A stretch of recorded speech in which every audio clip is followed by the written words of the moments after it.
Yo, what's good with you? Back in black with another Enlisted video. If you guys are new to the channel and you love shooting games just like me, make sure you aim for that like button and shoot that subscribe button as well. It'll help you find better teammates and improve skill-based matchmaking. At least I hope so. Today we're going to be comparing all the BR1 rifles for Japan and Enlisted to see which of them is the best for you in your particular playstyle. Starting out with the Arisaka Type 38 Carbine, this rifle stems back to World War I with a bolt system based on the German Mauser 98 rifle, and from an aesthetic standpoint I can see why it's classified as a carbine, as the iron sights are pretty hard to use at far range in my personal opinion, and they also happen to be my least favorite in the tier. But it definitely does have stats that would, make it a pretty viable option for a starter weapon. We have a max damage coming in at 20.5 per shot, and even out to 200 meters we're looking at a damage of 12.9. But since this weapon is a carbine, generally speaking I would highly recommend keeping all your targets within 100 meters if you can help it, which I don't think it would be a hard thing to do, considering that the iron sights of this weapon will more or less compel you to do so.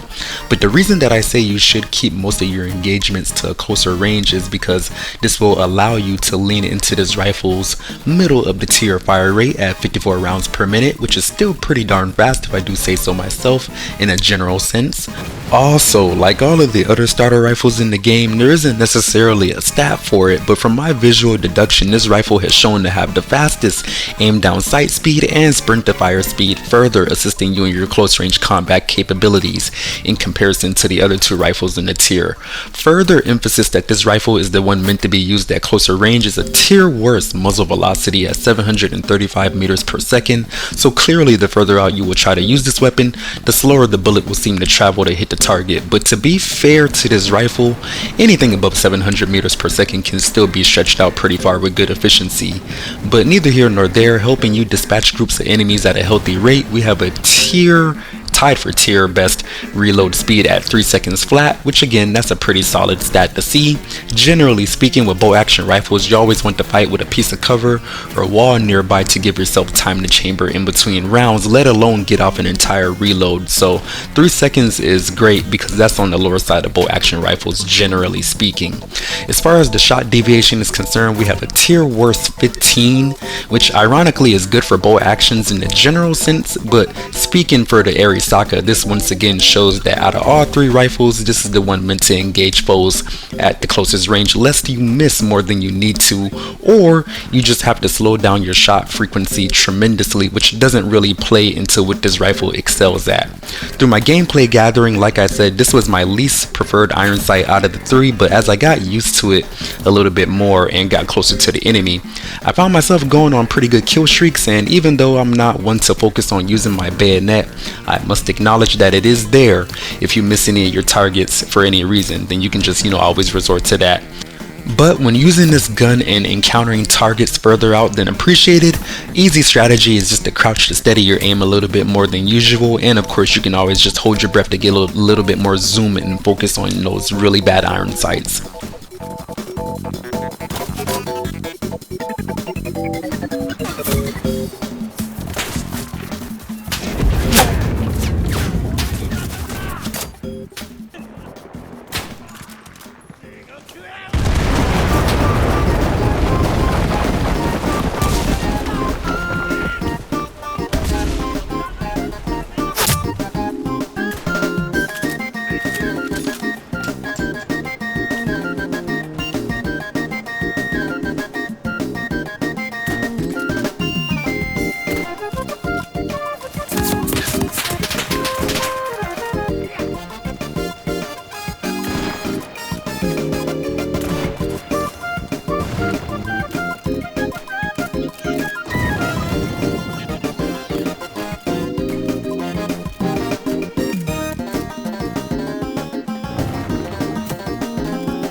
Moving on to the Arisaka Type 38 Carbine's big brother, we shall now take a look at the Type 38 rifle, which as the name would suggest is just an extended version of our previous competitor, but with that extension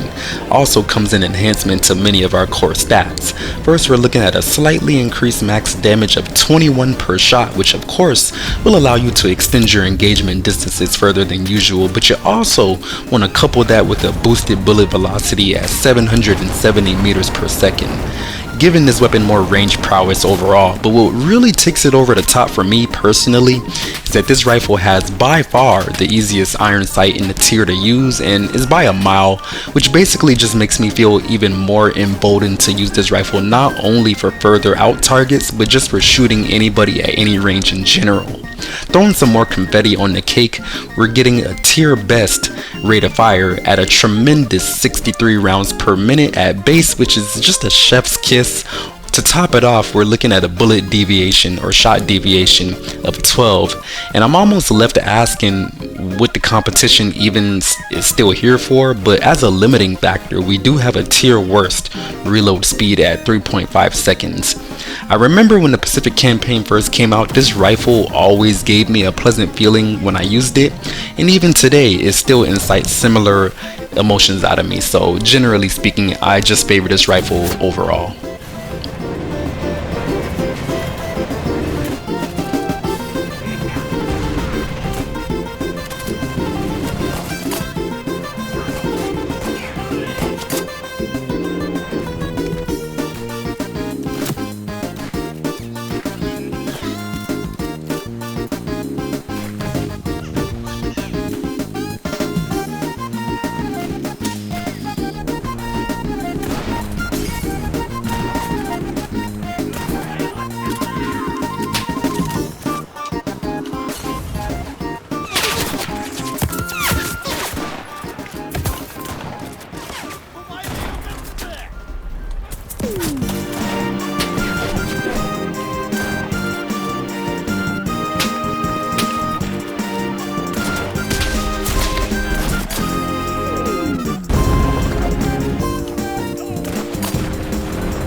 third and last up on the list for today, we got to take a look at the Type I or Type Italian rifle, which is actually just a Japanese lateral development of the Carcano bolt system on a Type 38 rifle body. Around Japan's invasion of China in 1937, I guess they just decided that they were tired of buying Car 98s and VZ-24s from foreign countries, so they concocted this rifle, which was frequently used by the Imperial Navy and garrison Imperial Army units. What makes this weapon stand out most from the other two is going to be the outright killing potential at a tier best max damage of 23.1 per shot, which is not a huge improvement in comparison to the Type 38 rifle, but as someone who also hates having to do follow-up shots with bolt actions can attest, the more the merrier. Unfortunately, on the negative side of standing out, this rifle sports a tier worst rate of fire at a wimpy 48 rounds per minute, so it shows that this rifle is the one that you want to hang back with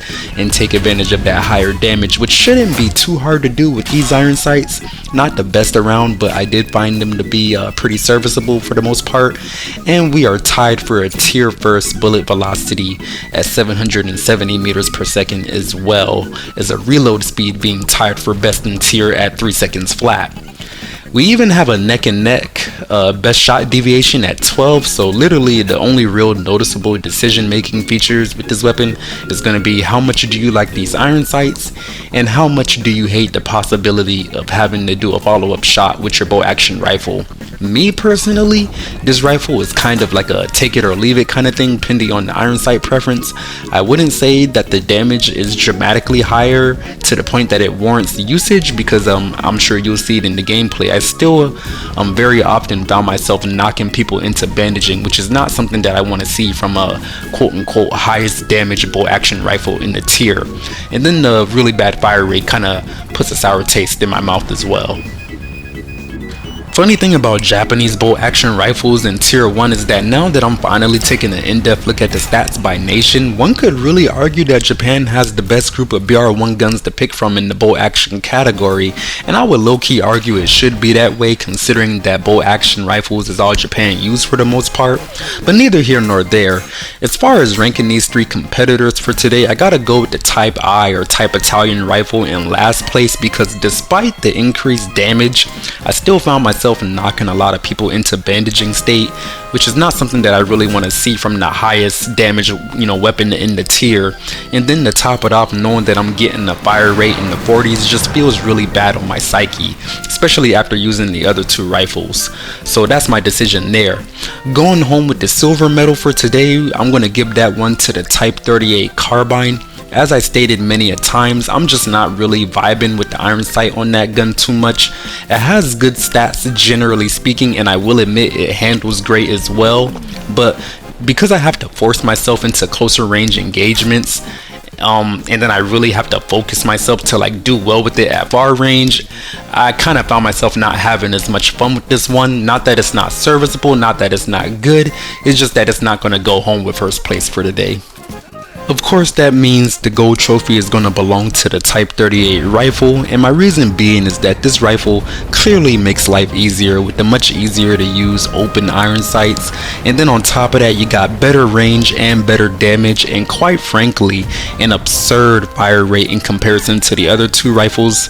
which kind of just makes it a definitive choice as far as like the main rifle that I would recommend arming your Japanese riflemen with. But at the end of the day, of course, these are just my personal opinions, but hopefully with the combination of my gameplay, my explanations, and your own personal preferences, you can help decide for yourself which rifle you want to spend all your silver on, and of course which rifle you want to spend all your silver upgrading over and over again to give to your riflemen. But neither here nor there. If you found any of this insightful or useful, don't forget to aim for that like button and shoot that subscribe button as well. It'll help you find better teammates and improve skill-based matchmaking. And of course, if you know anybody who's new to this game and just recently started playing, don't forget to share this with them as well, as I'm sure they will find this I guess informative, and I guess they will be appreciative to you as well. Yeah, other than that, hope you have a lovely rest of your day. Appreciate you guys for watching. Black Guy out.